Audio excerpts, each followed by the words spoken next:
चलो ढूंढो उसे, ढूंढो।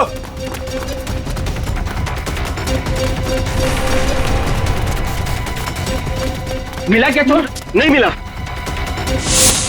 मिला? नहीं मिला। ढूंढो उसे, बच के निकलना नहीं चाहिए हमारी शॉल से। हाँ चलो चलो चलो।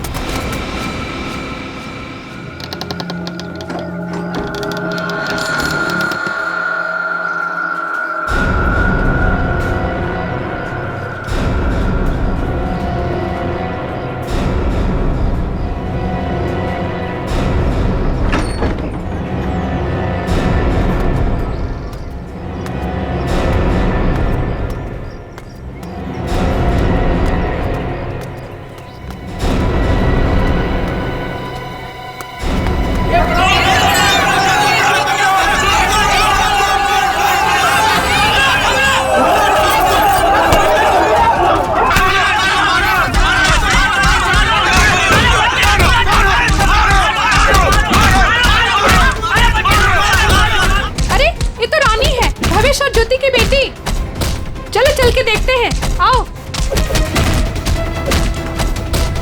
भावेश, ज्योति।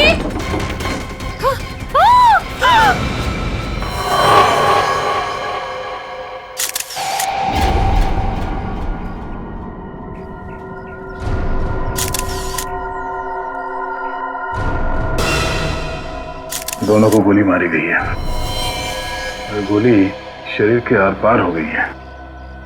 हाँ सर, मतलब गोली काफी नजदीक से मारी गई। हो सकता है 2.2 बुलेट की शेल है ये। विशन, देखो घर में कुछ और मिलता है क्या?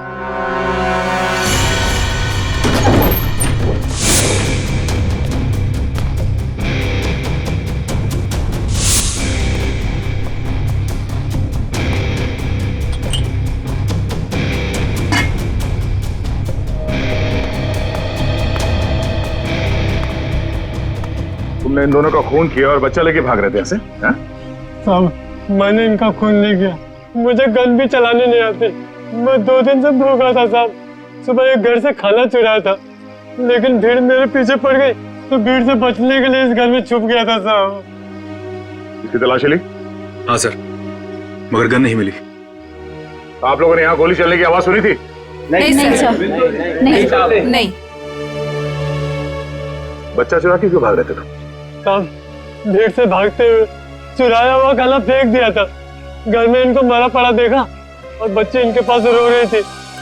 फिर मैंने सोचा बच्ची को बेचेंगे तो पैसा मिल जाएगा साहब, बस कुछ नहीं।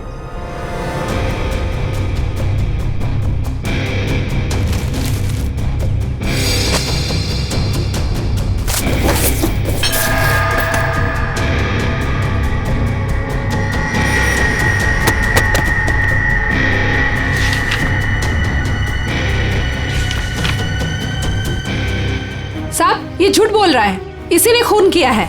इसे हमारे हवाले कर दीजिए, हम इसे सबक सिखाएंगे। हमारे हवाले कर दीजिए, हम इसे सबक सिखाएंगे। नहीं साहब, नहीं, ये लोग मुझे मार डालेंगे साहब। नहीं, मुझे माफ कर दो साहब। तुमने बच्चा चुराने की जो गलत हरकत की है ना, इसकी सजा तो यही है कि मैं तुम्हें इन लोगों को, मगर मैं ऐसा नहीं करूंगा। कोई इसे हाथ नहीं लगाएगा। इसकी किए की सजा इसे कानून देगा। हाँ, लेकिन कुछ मिला? ऋषि नाम के एक बच्चे का मेडिकल रिपोर्ट मिला है, तबीयत काफी खराब है। ऋषि? हाँ सर, 10 साल का है।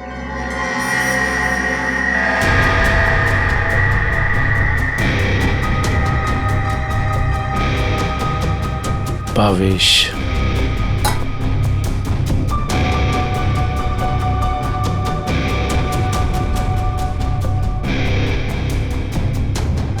सर। हाँ रोशन। सर, ये 3 चाय के कप मिले। इसमें से 2 कप भावेश और ज्योति के हो सकते, और ये तीसरा कप किसी मन्नू का हो सकता है, क्योंकि ये जो टिफिन है इस पे भावेश का नाम लिखा है, लेकिन इस टिफिन पे मन्नू का नाम लिखा है। मन्नू बच्चे को रोने किया?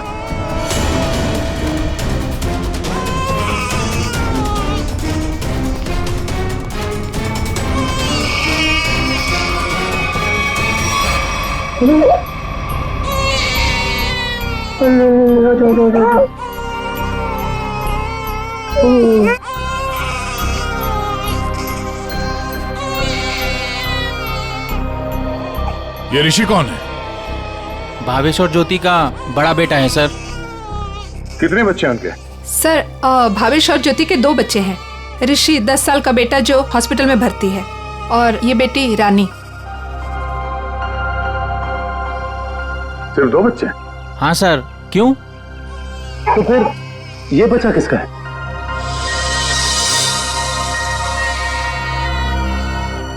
सर पता नहीं ये कौन है। सर भावेश और ज्योति 6 महीने पहले यहाँ रहने आए थे, तब ऋषि और रानी ही उनके साथ थे। तो ये बच्चा कहाँ से आया? अच्छा, ये बच्चा चाल में से किसी का तो नहीं? नहीं सर, नहीं सर। ये क्या चक्कर है? कोई और इनके साथ रहता है इनके परिवार में? सर ज्योति की एक बहन है मधु, वो आती थी यहाँ पर। आप लोग किसी मन्नू नाम के आदमी को जानते हैं? मन्नू? नहीं साहब, इस नाम का कोई भी आदमी इस चाल में नहीं रहता। अच्छा, ये भावेश काम कहाँ करता था? सर दिहाड़ी का मजदूर था भावेश। रोज काम के लिए चौराहे पे खड़ा रहता था, जहां भी काम मिल जाता वहीं चला जाता। सब कहीं है मन्नू भावेश के साथ तो काम नहीं करता था। सर, ये बच्चा कौन है ये कैसे पता चलेगा? दुष्यंत, एक काम करो, पता करो किसी बच्चे की मिसिंग होने की रिपोर्ट लिखवाई गई है क्या, और पूर्वी भावेश और ज्योति के घर वालों को कांटेक्ट करो।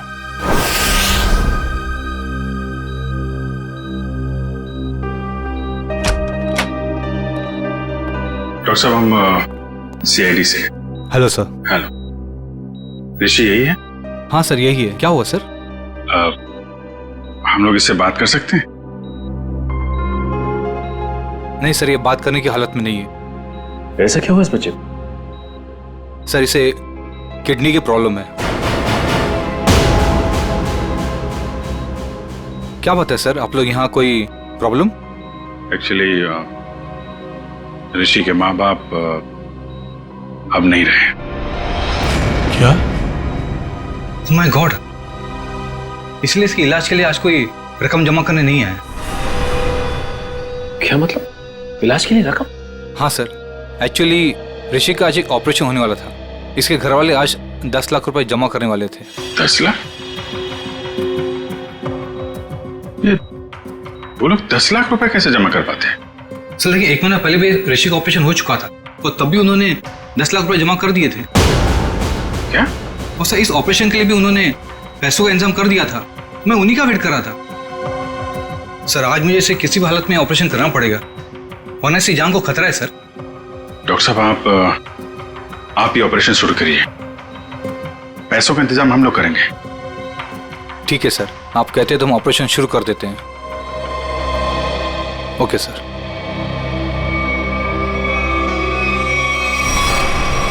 घबराओ मत ऋषि, कुछ नहीं होगा तुम्हें। सर एक बात समझ में नहीं आई कि भावेश के पास इतने सारे पैसे आए कहां से? वही तो। 20 लाख। अगर 20 लाख उनके पास थे तो बाकी के 10 लाख कहाँ गए? घर पे तो पैसे मिले नहीं। पूजा बेटा, क्यों इतना रो रही है? किसने तेरे को परेशान किया? अरे बेटा प्लीज रोना बंद हो जा, प्लीज। देख, अगर तू रोना बंद नहीं करेगी ना तो फिर मैं रोना चालू हो जाऊंगा।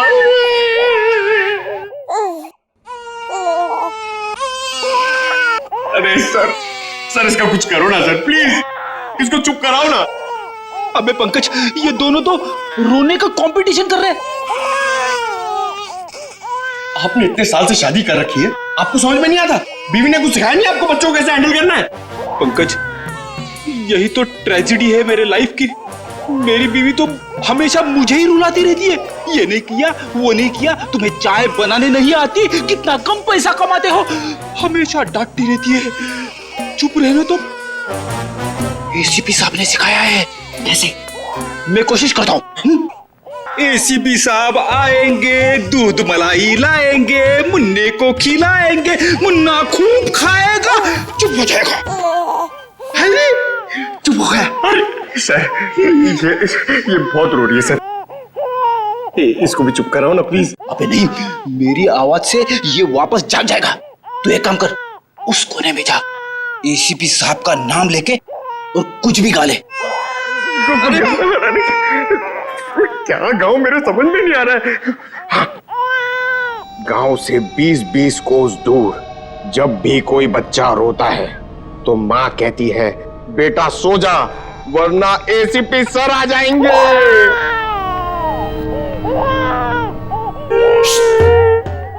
तुम क्यों रो रहे हो? बच्चा। अरे सर, परेशान कर दिया बच्चों ने। सर, मैं रोता हूं ना तो चुप हो जाती है। हे भगवान।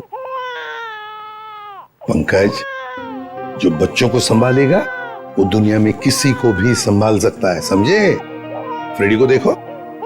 सर, ऋषि के इलाज के लिए हमारे डिपार्टमेंट के जितने भी ऑफिसर हैं, सबने मदद करने के लिए बोला है सर।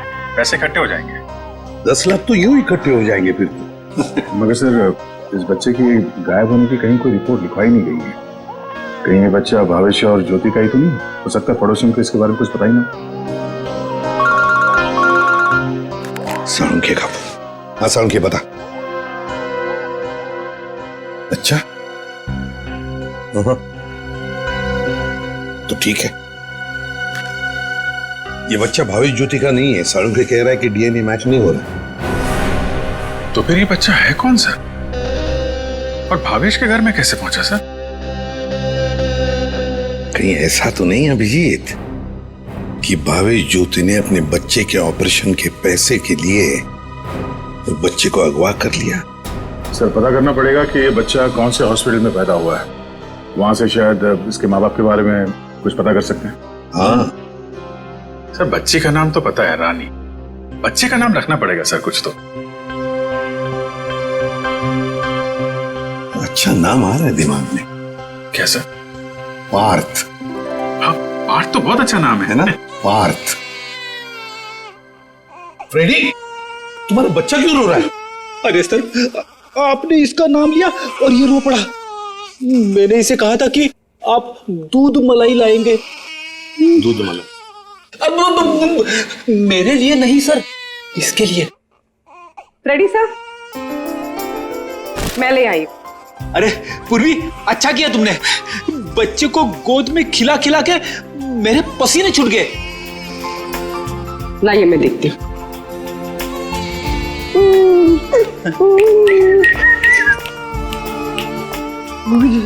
ले ले ले ले ले ले।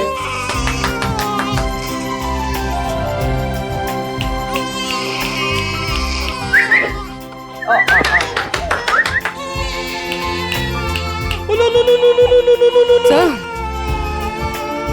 आपको पसीना नहीं आया? बच्चे ने सूसू किया है।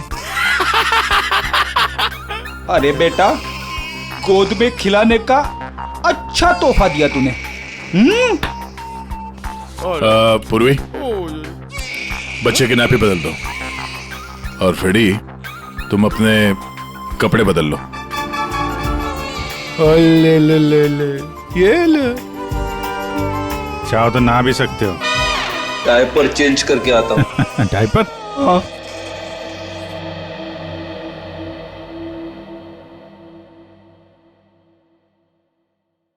ये तो मन्नू का डब्बा है, नाम भी लिखा है उसका। आपकी साइड पर छूट गया था क्या? नहीं, मन्नू ने जहाँ खून किया था वहां छूट गया। मन्नू ने खून किया था? नहीं नहीं साहब। भावेश और उसकी पत्नी का खून हो गया और ये मन्नू उस वक्त उनके घर में था। हे भगवान, इसलिए भावेश आज काम पर नहीं आया। और मन्नू, वो आज आया था काम पर? नहीं साहब, वो तो और 2-3 दिन नहीं आएगा। क्यों? क्या हुआ उसे? हुआ तो कुछ भी नहीं, पर वो कल गांव चला गया। कब? कल दोपहर में मिला था मुझे। नहीं यार, मैं जल्दी में हूँ, मुझे गांव जाना है, जरूरी काम है, मैं जरूरी मिलता हूँ। अरे सुन तो ले। हाँ अच्छा। अरे नहीं सुन, मन्नू बाद में पछताएगा। इस मन्नू का गांव कहाँ है? सोलापुर, चरौली गांव। ये फ्रेडी अंकल और पंकज अंकल बहुत परेशान कर रहे हैं। सर रजिस्ट्रेशन ऑफिस से 5-6 महीने पहले का रिकॉर्ड मिल गया है। अप्रैल मई में करीब 7,946 बच्चे पैदा हुए थे, जिसमें से 3,902 बच्चे तो लड़के हैं सर। तो और उनके परिवार वाले? सर सारे बच्चे परिवार वालों के साथ हैं सिवाय एक बच्चे के। वो क्यों? सर एक पिछले महीने उस बच्चे के माता पिता कार एक्सीडेंट में मारे गए। उसकी दादी थी, उसका भी कुछ पता नहीं चल रहा है, और बच्चा भी गायब है। बच्चा भी गायब है, दादी भी गायब है। अभिजीत, कहीं ये हमारा ये बच्चा तो नहीं है? उस दादी का पोता? पता लगाना पड़ेगा इस दादी का, कहाँ है, किस हालत में है ये दादी। बेटा दिन भर काम काम काम, इतना काम किसके लिए करते हैं? हाँ, सिर्फ 4 लोग तो है घर में, तुम, तुम्हारी बीवी, तुम्हारा बच्चा और मैं। और भगवान की दया से बहुत कुछ है हमारे पास। जिंदगी में पैसा ही सब कुछ नहीं होता है बेटा, और पैसे से जो मिलता है सब कुछ है हमारे घर में। लेकिन खुशी नहीं है, खुशी नहीं है बेटा।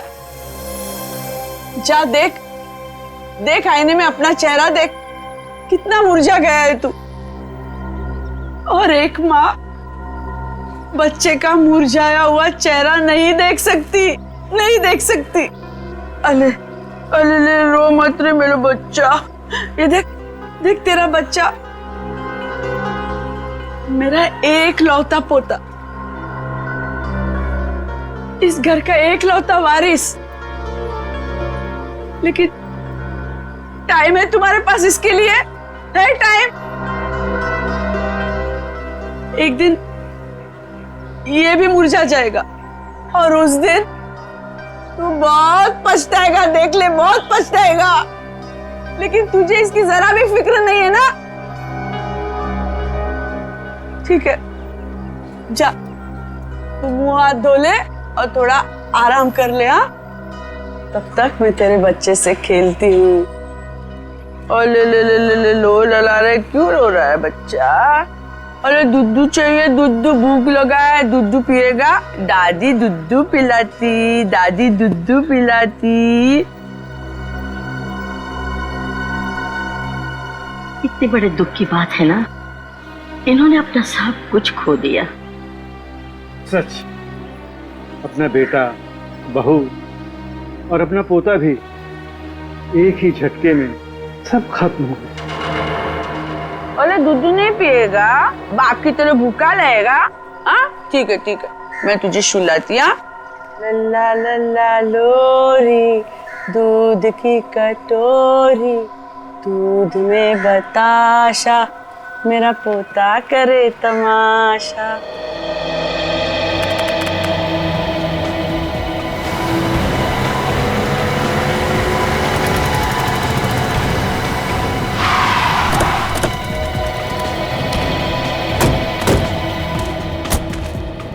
चरौली गांव तो यही है। लोगों से पूछते हैं मनु का घर कौन सा है।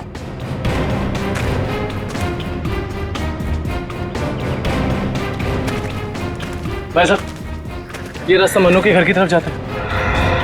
मनु साहब, वो रहा मनु।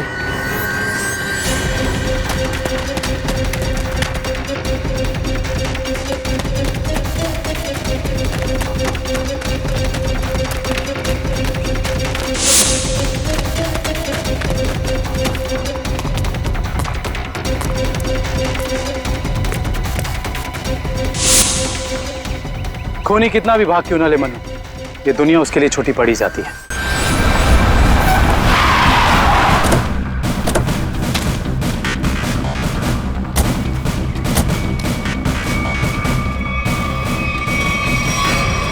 आइए सर। सर, सावित्री देवी की दिमागी हालत बहुत खराब है। वो हमेशा खोई खोई रहती है, कभी तो खूब हंसती है और कभी चिल्ला चिल्ला कर रोने लगती है। डॉक्टर्स को दिखाया आपने? दिखाया सर। डॉक्टर ने कहा कि उन्हें कोई बहुत बड़ा सदमा पहुंचा है। आइए सर, आइए।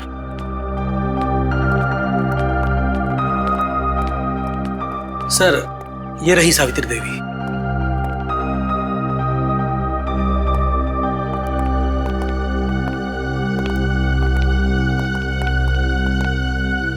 सावित्री जी,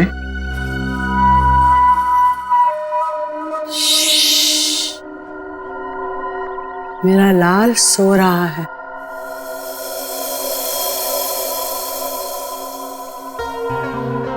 मेरे से बात करना।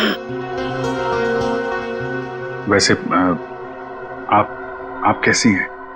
मैं अच्छी हूँ, भली चंगी हूँ, लेकिन तुम कौन हो भाई? हम लोग आपके दोस्त हैं। मेरे दोस्त? तुम कब से मेरे दोस्त बने? हाँ, अब अभी आपको देखा और दोस्ती हो गई। सच्ची? और ये सब कौन है? जी, हम सब भी आपके दोस्त हैं। बहुत अच्छा। सावित्री जी, आपसे कुछ जरूरी बात करनी थी। थोड़ा यहाँ तो ये सो रहा है ना, डिस्टर्ब होगा। इधर आ सकते हैं?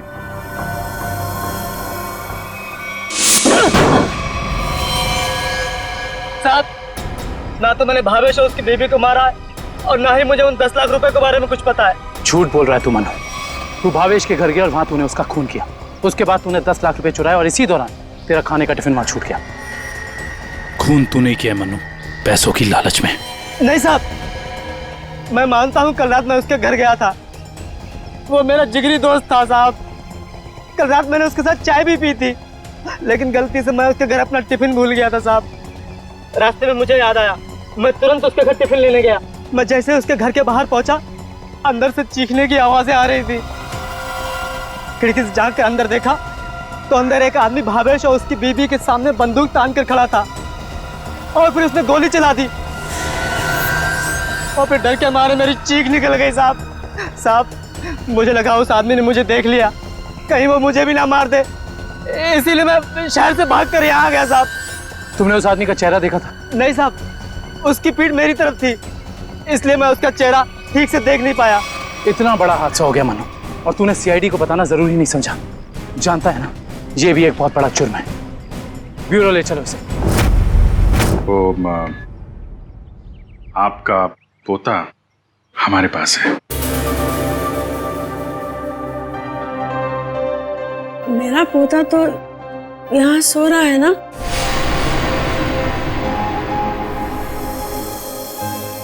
झूठी खबर।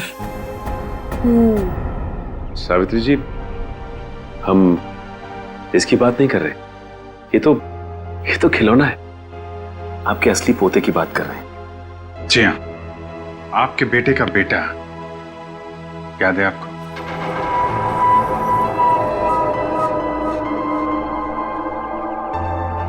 सावित्री जी, आपको अपना बेटा याद है ना? आपका बेटा, आपकी बहू, उनका बच्चा जो अब 6 महीने का हो गया है।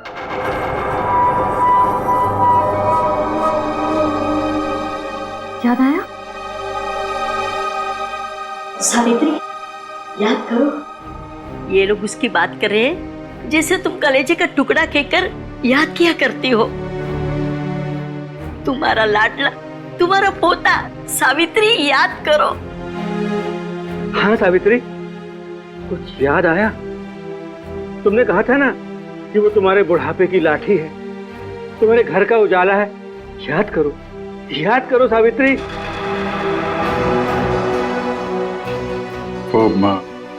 वो हमारे पास है। हम बहुत जल्द आपसे मिलवाएंगे। आप समझ रही हैं ना सावित्री जी? कोई फायदा नहीं है सर, वो आपको कुछ बता नहीं पाएंगे।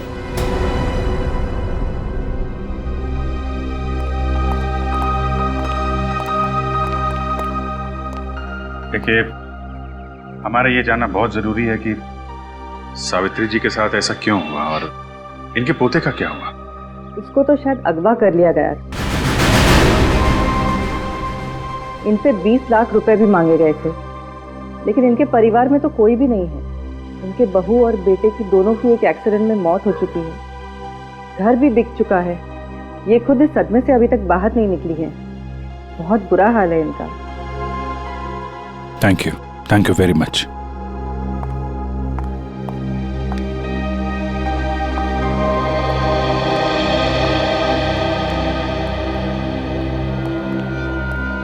तो हमारा शक सही निकला। भावेश और ज्योति ने इनके पोते को किडनैप किया 20 लाख रुपए के लिए, ताकि उन पैसों से वो अपने बेटे ऋषि का इलाज करवा सके। हाँ सर, लेकिन सर ये 10 लाख रुपए कहाँ गए? कौन ले गए ये पैसे? और फिर भावेश और ज्योति का खून किसने किया? रानी बिटिया, अब अपने घर चली जाओगी? उनको छोड़कर जाओगी?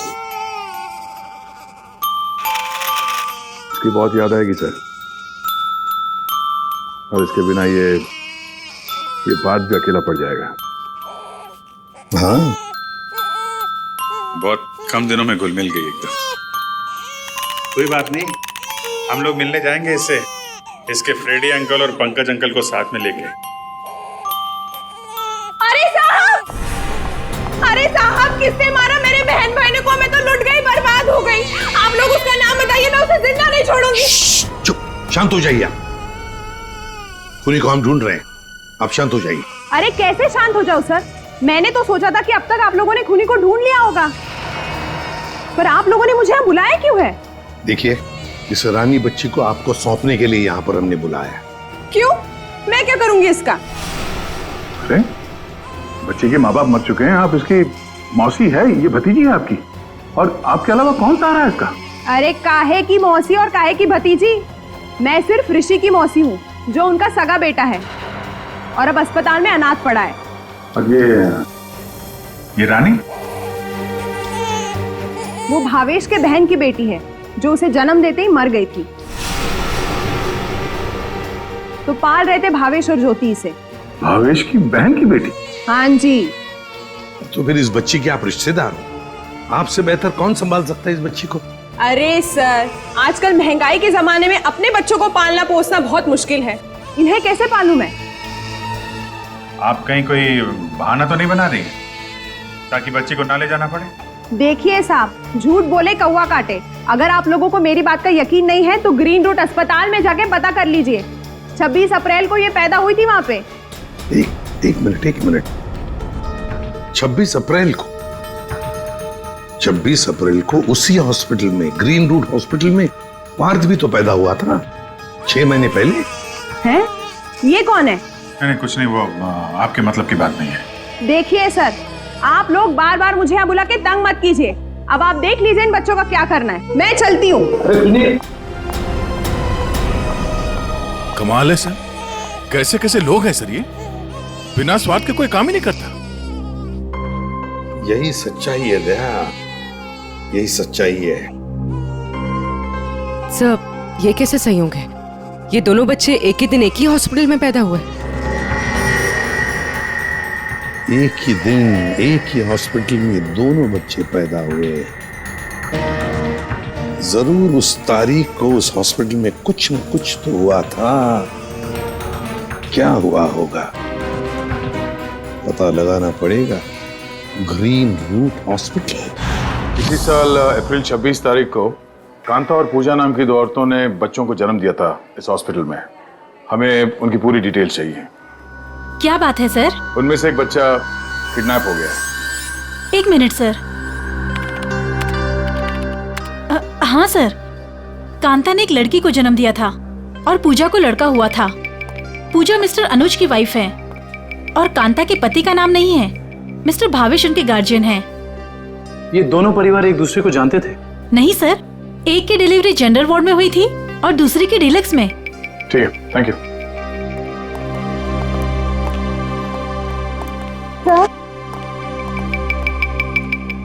सर मैं आपको उन बच्चों के बारे में कुछ बताना चाहती हूँ। जी कहिए। वो दोनों डिलीवरी डॉक्टर सुमित और नर्स मधु ने की थी। सर जब मैं उनके कमरे में गई तो डॉक्टर सुमित और नर्स मधु आपस में कुछ बात कर रहे थे। मुझे देखते ही वो दोनों चुप हो गए। भावेश, ज्योति और बच्चे के बारे में बात कर रहे थे। क्या बात कर रहे थे वो मैंने सुना नहीं। जी डॉक्टर सुमित और नर्स मधु कहाँ हैं? डॉक्टर सुमित तो विदेश चले गए और मधु ने आज छुट्टी ले रखी है। ये मधु कहाँ रहती है?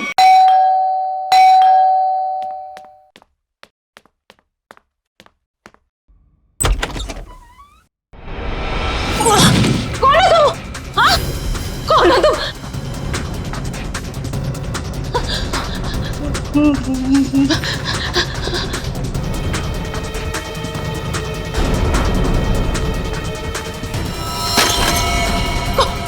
कौन हो तुम? कौन हो तुम?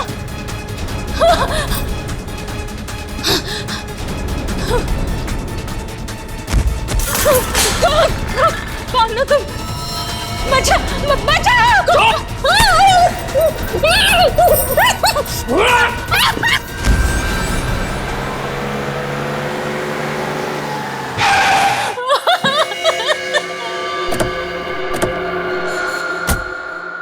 मुझे छोड़ दो।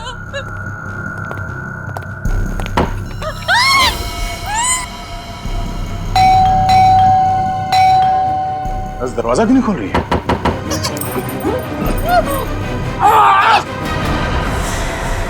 क्या हुआ?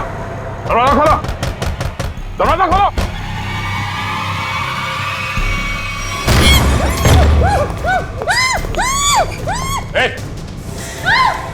चलो।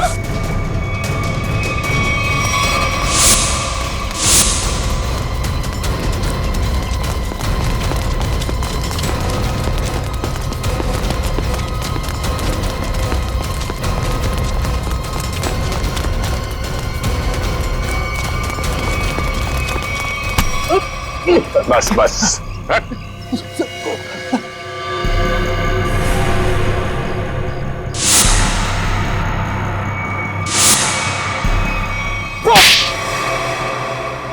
बच्चों को अगवा करने में मेरा कोई हाथ नहीं है। 6 महीने पहले मैंने सिर्फ उनकी अदला बदली की थी। जब वो दोनों पैदा हुए थे ग्रीन रूट हॉस्पिटल में। बस इसके अलावा मुझे कुछ नहीं पता। क्यों की थी अदला बदली? हाँ? भावेश ने मुझे कहा था कि उसकी बहन के बेटे को एक अमीर औरत की बेटी से बदल देना और कहा था कि किसी को भी पता नहीं चलना चाहिए। उसके लिए अमीर लोगों ने मुझे पैसे भी दिलाए थे। एक मिनट। भावेश की बहन को तो बेटी हुई थी ना, वो रानी? नहीं सर, उसे बेटा हुआ था और उस अमीर औरत को बेटी हुई थी। उस अमीर परिवार को वारिस चाहिए था। उसके लिए भावेश की बहन के बेटे को वो अपना बेटा बनाकर ले गए। भावेश की बहन मर गई और भावेश अमीर घर की बेटी को अपने साथ ले गया? जी सर। अमीर घर के लोगों को चाहिए था वारिस, एक लड़का, और भावेश को अपने बेटे ऋषि का इलाज करने के लिए चाहिए था पैसा, 20 लाख रुपए। दोनों ने बच्चों की अदला बदली की और अपना स्वार्थ पूरा कर लिया। और ये धनीराम, इससे क्या दुश्मनी है तुम्हारी? पता नहीं सर, मैं तो इसे जानती भी नहीं। क्यों धनीराम? भावेश और ज्योति को मार के उनके 10 लाख रुपए लूट लिए तुमने। अब इससे क्या चाहते हो? हाँ? सर मैं तो बस इसका मुंह बंद करना चाहता था ताकि ये बच्चों के हेरा फेरी के बारे में हम लोगों को कुछ न बता सके। क्यों? सर मैं उस अमीर परिवार के घर में नौकरी करता था सर। उनकी मौत के बाद भावेश की बहन का बेटा मेरे पास आ गया सर। मैं उस बच्चे को लेकर भावेश के पास गया बच्चा उसे लौटा दूं और उसे 20 लाख रुपए ले लूं साहब। लेकिन साहब वो भावेश बच्चा लेने को तैयार ही नहीं था साहब, और ना ही मुझे 20 लाख रुपए देना चाहता था। बल्कि वो दोनों पति पत्नी मुझे धमकी देने लगे, कहने लगे कि हम सारी सच्चाई पूरी दुनिया को बता देंगे। बस साहब फिर मजबूरी में मैंने साहब। तुमने उन दोनों का खून कर दिया, फिर बच्चे को वहां घर पे छोड़ा और घर पे रखे हुए 10 लाख रुपए उड़ा लिया। कहाँ है वो पैसे? अब मैंने तो बस नमक का हक अदा किया साहब, मेरे पास पैसे नहीं है साहब, मेरे पास नहीं है पैसे। धनीराम, अमीर जोड़ा तो मर गया, अब और किसका नमक खाया तुमने? हाँ? किससे दिए पैसे?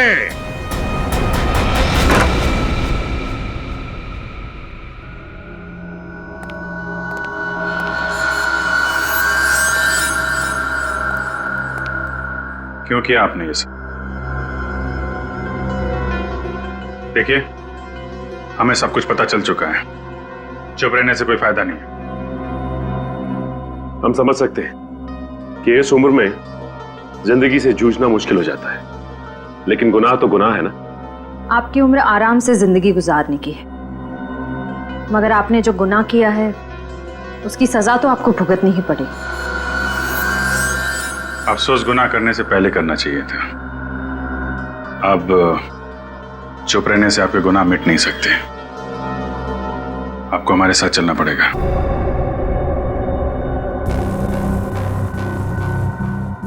देखिए, हमें जोर जबरदस्ती करने पर मजबूर मत कीजिए।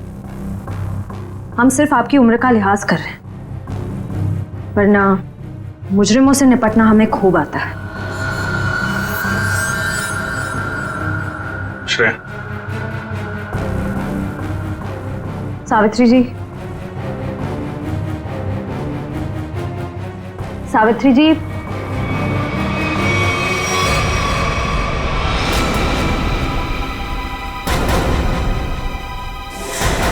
ये तो मर चुकी है। हाँ? यहाँ पे कुछ है।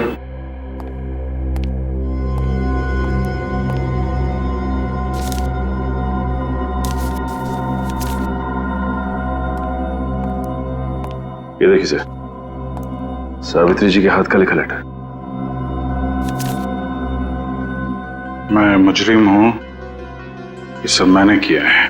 एक्सीडेंट में मेरे बेटे और बहू की मौत के बाद मेरा सब कुछ खत्म हो गया। बेटे के लेनदार मेरे पीछे पड़ गए और सब कुछ नीलाम करने के बाद भी मैं उनके कर्जे नहीं चुका सकती थी। इसलिए मैंने धनीराम को भावेश के घर में भेजा कि वो अपनी बहन का बेटा वापस ले ले और जो 20 लाख रुपए मैंने दिए थे वो मुझे लौटा दे। लेकिन भावेश ने मना कर दिया और गुस्से में धनीराम ने उनका खून कर दिया। ये सब मैंने वारिस के चक्कर में किया था। अपनी पोती को दे के बेटा चाहती थी मैं। ये मेरी सबसे बड़ी भूल थी। बेटी हो या बेटा, कोई फर्क नहीं पड़ता, दोनों भगवान की देन है। मैं ऐसी शर्मनाक जिंदगी नहीं जी सकती, इसलिए मैं खुदकुशी कर रही हूं। हो सके तो मुझे माफ कर देना सावित्री।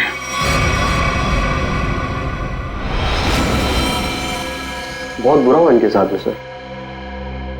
दुनिया में बहुत लोगों के साथ बुरा होता है विक्रम, लेकिन इसका यह मतलब नहीं कि लोग गुनाह के रास्ते पे चल निकले। और आत्महत्या, ये तो सबसे बड़ा गुनाह है।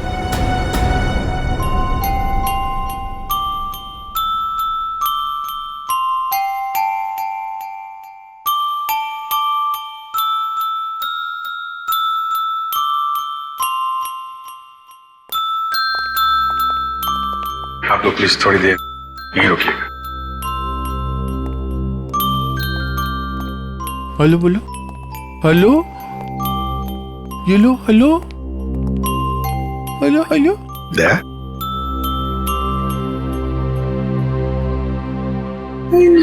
वो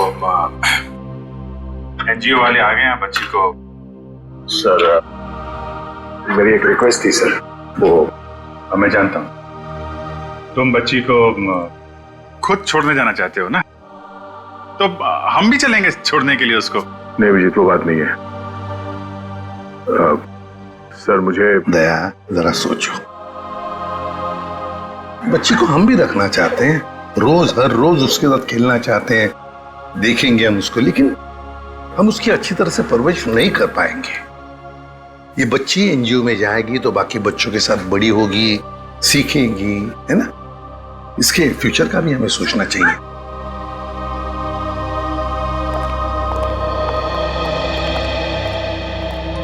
सर आप चिंता मत कीजिए, हम आपसे प्रॉमिस करते हैं कि हम बच्चों का पूरा ख्याल रखेंगे। अब आप इन्हें हमें सौंप दीजिए। जी। दया, पुष्पा, संगीता, बच्चों को ले आओ।